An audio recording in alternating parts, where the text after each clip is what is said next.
Now then, welcome to the video. Not done one for a bit. Tend to do some shorts. The shorts are doing quite well, getting quite a few views and a few more subscribers. That's brilliant. So let's start out straight away by saying like, comment, subscribe.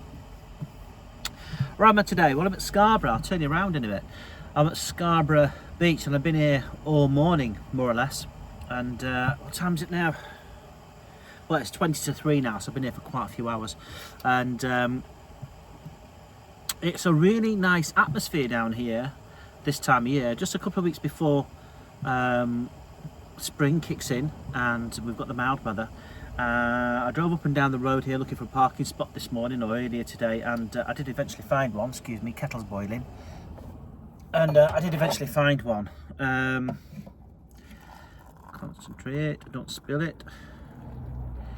There we go, leave that to brew. And yeah. And as I drove up and down, I thought, wow, it was very, very busy today. It was busy yesterday. I came down yesterday as well. And a lot busier today, though. And today's a Saturday. And I counted 120 camper vans and motorhomes all lined up, one behind each other. And a couple of camper vans further down, like it's like a couple of hippie buses together. I say hippie buses because like the old style VWs, and they're all really old, not in great condition, and painted bright colours of flowers and all the rest of it. And there's a couple of guys out with their headbands on and tie-dye shirts, and you know, and having a good time, smoking what can only be described as wacky backy. You can stink it as soon as you go past. It absolutely reeks. I don't approve of it and I don't like it, and you know, you can take that any way you like. If you're into that, I don't care. It's just wrong. But where was I before I went off on one? Oh yeah, anyway, they were having a barbecue, and you know, just a really pleasant vibe in the area today. It's really good to see. It's just absolutely rammers. It's absolutely rammers down here. It really, really is. Chock-a-block with campers. And I went for a walk. I went up the road there towards the Scarborough Sea Life Centre. I didn't go all the way down to Scarborough Sea Life Centre because there's not much really down there to see. Don't forget, I do live sort of pretty locally, so I know what's down there. There's not a lot. And just went to the shops at end. It's about half a mile maybe from here, not even. And anyway, and again, there's not a lot down there, and I know what to expect when you get there, like, do you know what I mean? And I went into One Stop. There's a shop called One Stop. It's open sort of till quite late, which is really good for camper vanners down here. I won't stay down here tonight. I don't need to. You know, the noise from the road will go on until at least midnight, and I like to be in bed kind of like 9:30. I'm a bit of a boring old fart. So you know, I wouldn't sleep here, but lots of camper vans will, so it's a handy shop for them. And I went in and I thought, well, I wonder what prices are like in here. And actually the prices were quite reasonable. They were all right, weren't too bad at all.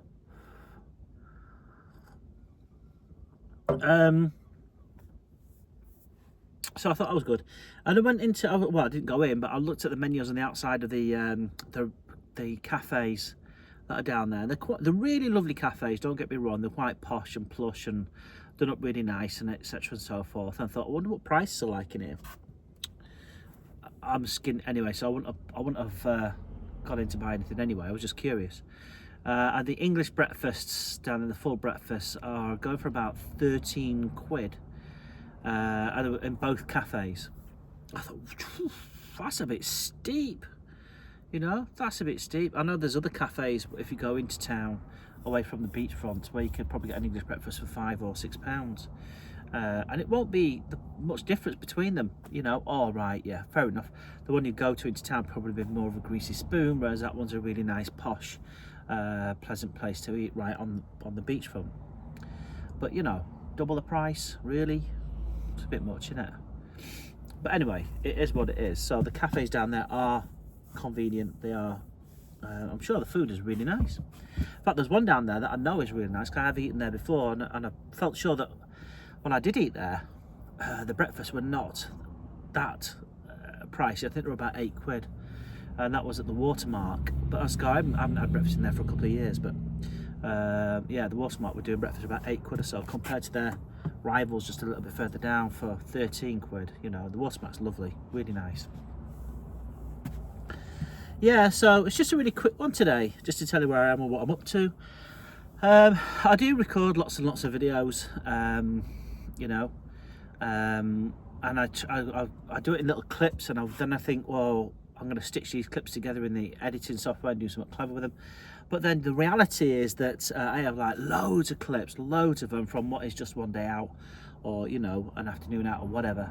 And then I look at all these clips and I can't be bothered. I really can't be bothered with this. And then I just delete them all. I just don't bother with them, which is what I've just done. Literally just deleted, I think it was 56, 57 video clips off my phone. And some of them were probably really good and are really helpful and useful, but I just couldn't be bothered with the hassle of editing them and putting them together. It's just too time consuming.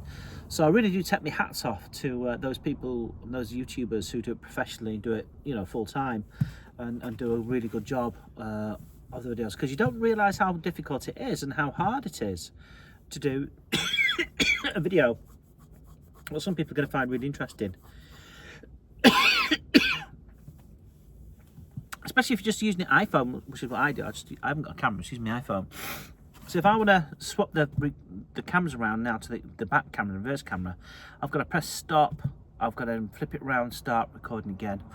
But the thing is with that, then you're creating lots of different little clips that you've got to stitch together, which is what really annoyed me in the first place. So I can't be bothered with that. Do you know what I mean?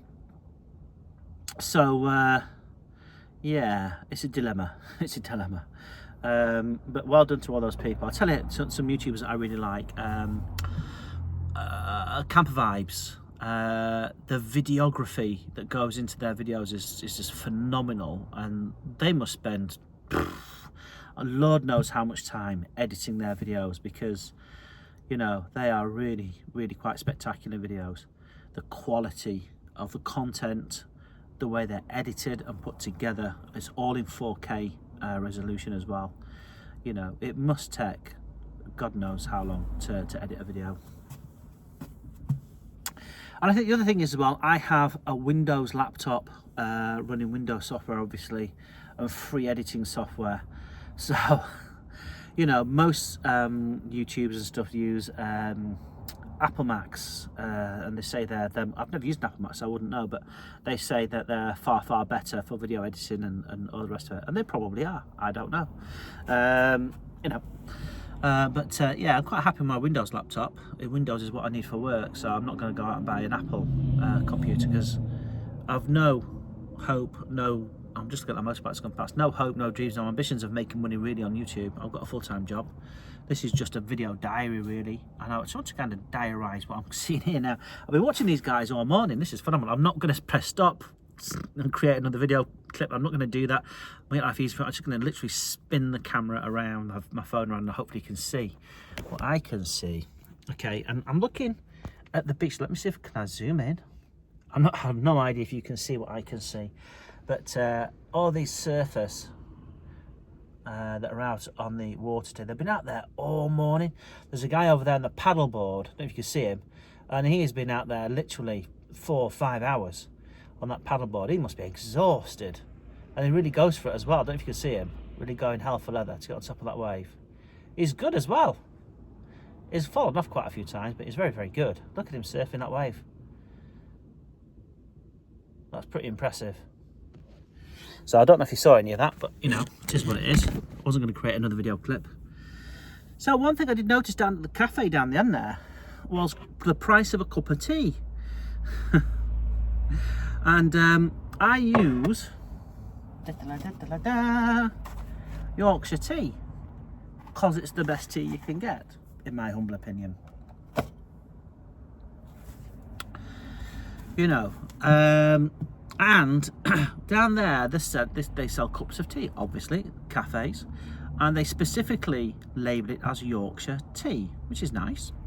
Okay, but for a cup of Yorkshire tea in the cafes down there, it's about £3.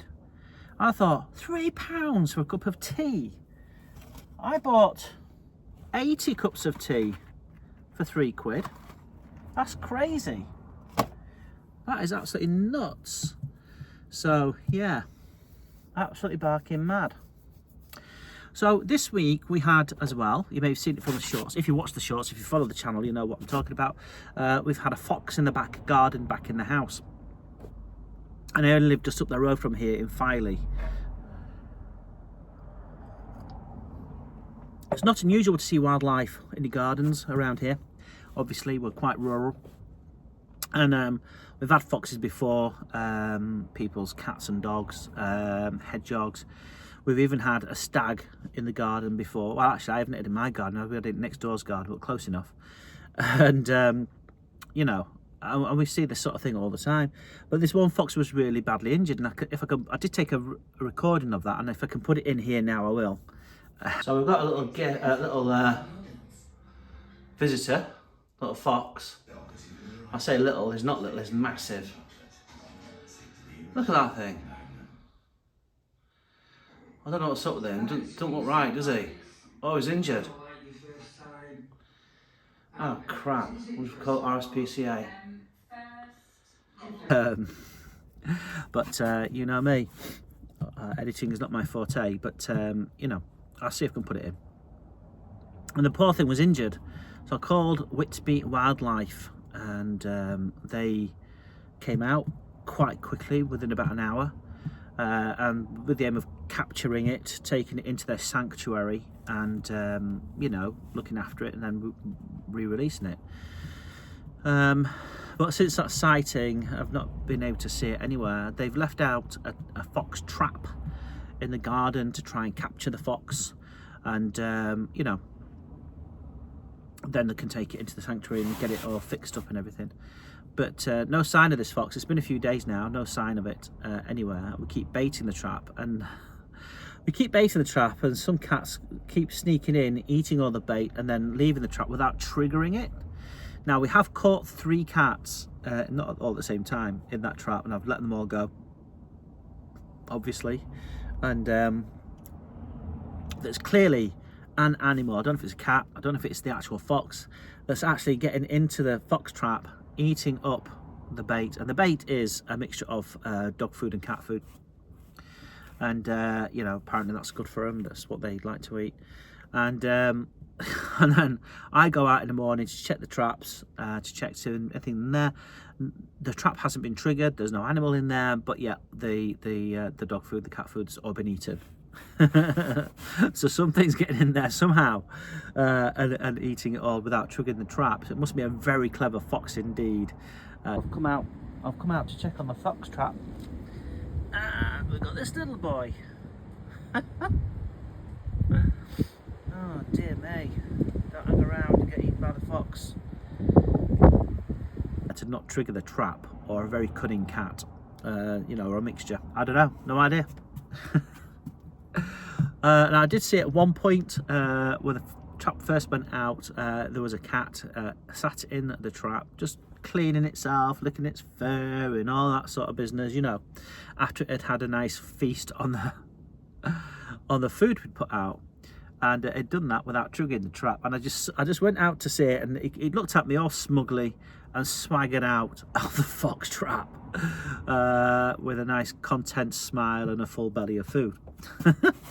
So I thought that was quite funny, and I'm wondering if it's that same cat that's keep coming back to eat all the bait. I've no idea. It knows there's going to be food there regularly. Do you know what I mean? It could be a rat. You know, I think a rat would probably spring the trap though, to be quite honest.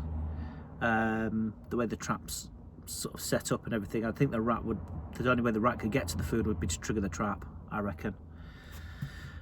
So I don't think that's it at all. But yeah, it's been interesting. So yeah, the downside of that is I've had all half term, and I've been going back checking on the trap, and I've not had any time out and any nights out in the camper. and I would have liked to have had a night out or two in the camper this half term, but I'm not phased about that too much, because as you all probably know, if you follow the channel regularly, that I am going to go full-time in this camper following the rent increase. So no, can I rephrase that? The ridiculous rent increase on the house that I currently reside in. So the update on that is I have given notice on the house, so I will be out of that house hopefully from on or before the 10th of March, all done and dusted, you know, and just in the van. My line manager at work knows the situation. I've told her it's only going to be for a few months and everything. I don't know how long it's going to be. That's the reality of it. I don't know how long it'll be. I don't know if I'll last 1 month, 2 months, 3 months, 6 months, 12 months, 24. I just don't know. So I'm aiming for 12 months. If I can live in the van 12 months, get 12 months savings in the bank behind me. I'm hoping that's going to be about £12,000, maybe £15,000. And I'm hoping with that I can buy a static caravan somewhere, and therefore I don't have to pay rent anywhere ever again. And I'll just live in that for as long as I can get away with living in it. I know that when you do that, you've still got ground rent to pay and all that stuff. Do you know what I mean? That's associated with static caravans and stuff. But you're going to have some form of bills regardless as to where you live in. There's no getting away from that. You can't live bill free anywhere in the UK. In fact, probably anywhere in the world, actually. So yeah. So I'm going to do that. I'm going to try, if I can, I will aim to try and get one on the same site that my friend's just bought his on. Just, you know, so you've got a bit of company, do you know what I mean? Down Mablethorpe way. But we'll see what happens regarding that. So yeah, so everything's pressing along with that. But I do find it quite depressing and difficult to stay focused on getting things packed and all that sort of thing. So this weekend is just a chill weekend, just doing absolutely nothing. I'm not doing any work of any kind, not around the house, in the house, not packing, nothing towards the move, and no schoolwork either. For those people who don't know, I am an online teacher. I teach mathematics. I can hear you all going boom. And so I can actually do my job from anywhere, as long as I've got a decent connection. That's another good thing about this particular spot here in Scarborough on Marine Drive, is that this is quite new, but you got public Wi-Fi, free public Wi-Fi, and that's quite a new thing. That didn't used to be here. And it is an extremely good signal as well, a really good connection, and it's free. So I've been loving that. I have been down here this week doing some work on my computer and stuff, and it's a really good, stable, solid, reliable connection, okay, for as long as you want. So I shall definitely be down here again. In fact, in my mind, I'm thinking I might find out how much all-day parking is for my first week or two, maybe, of getting out of the house, and maybe doing like all-day parking here, so I can have the solid Wi-Fi signal to do work on. Does that make sense? I think it might be a tenner a day or something. But if you think about it, 10 quid a day to be right on the beach in summer, or going into summer, free toilets, free Wi-Fi, free grey waste disposal, free chemical toilet disposal, just down there's a point for it, you know, a stone's throw away from facilities in town and whatnot, on shops. There's a lot of campsites, you know, that I've seen that don't have as many facilities and charge like 30 quid a night. So I'll have to double check that. I don't know how much it is per day for 24 hours parking, but it's definitely something I will look at for sure. And I think that I'll just get used to the road noise, sleeping overnight. You know, that should be okay, I reckon. So maybe the first week, maybe the first 2 weeks, this is where I'll be, working and living by the beach. I was talking to a chap down there. He's got a little Suzuki Bambi, Again, if I can, I'll try and take a picture and put it in here if I can. Really old one, old E-Reg. I think is that 1988, 1987. I think it's something like that. I'm not quite sure. And was it 1984? I don't know. It's something like that. Anyway, and he was saying to me that he actually lives in that, and it's probably the size of this car, probably smaller in actual fact. It's a lot narrower. It is taller, so you've got more standing space, I guess. I'm not sure you can stand in it, but you know, it's a lot taller, but it's much narrower. So, and it's only got a 0.9 litre engine as well. And he's been living in that for 2 years. So it's doable, isn't it? It's doable. We'll have to wait and see. But right, I think I'm just going to end that video there. I've tried to do it all in one take to limit my editing, or you know, might make life a little bit easier. Who knows? I'll try and put some cuts and stick some photos in of the things I've mentioned. Although I forgot what some was. Oh, the foxtrot and the Bambi. Yeah, I'll try and put those in there if I'm able to. I don't think anything particularly exciting is going to be happening the rest of the time here. I'm just literally sitting here, going for a walk, stretching my legs, enjoying the smells of the sea, watching the surfers, listening to the sound of the ocean, and just honestly just decompressing, because I know the week ahead, when I get into the packing, the phone calls, the arrangements, is going to be extremely stressful, for sure. And of course, in amongst all that, I'm doing a full-time job as well, you know, so I'm doing all this with no help, no aid, no nothing. Yeah, so we'll just have to see how it goes, I guess. Wish me luck. I will do another video checking with you. Actually, I've noticed, I'm looking down the road there, and lots of people are getting their lights on their cars as they drive past now, and lots of motorhomes are leaving the area now. I think they can sense that there is a storm coming in. It's been overcast all day, to be frank, and they're off home, so they're the day trippers. Either that, or they've got a campsite booked for the night rather than sleeping down here. But you know, 120 vans down here, I can guarantee you at least 40 of them, 50 of them are going to be sleeping down here tonight, for sure. In fact, the guy with the Bambi, he's been here for a few months down here, lives in his van, you see, you know, so he's been here for a few months. And it's quite funny, because no sooner does one move out, but another one takes its place. That's just what happens, just right next to me now. Anyway, guys, thanks for listening, thanks for watching the video. If you get anything out of the video, then thanks, comment, subscribe, and you know, and help the channel to grow. I do have another gadget I want to review shortly, and I've got it just down here, and it's a miniature air fryer. So again, I found this miniature air fryer through Indie Vanner Jones on his YouTube channel, but I will play around with it, have a little, you know, explore, and then I'll probably do a short video and put that up if I can. All right, guys, do take good care, and I'll see you all again soon. Bye for now. Bye.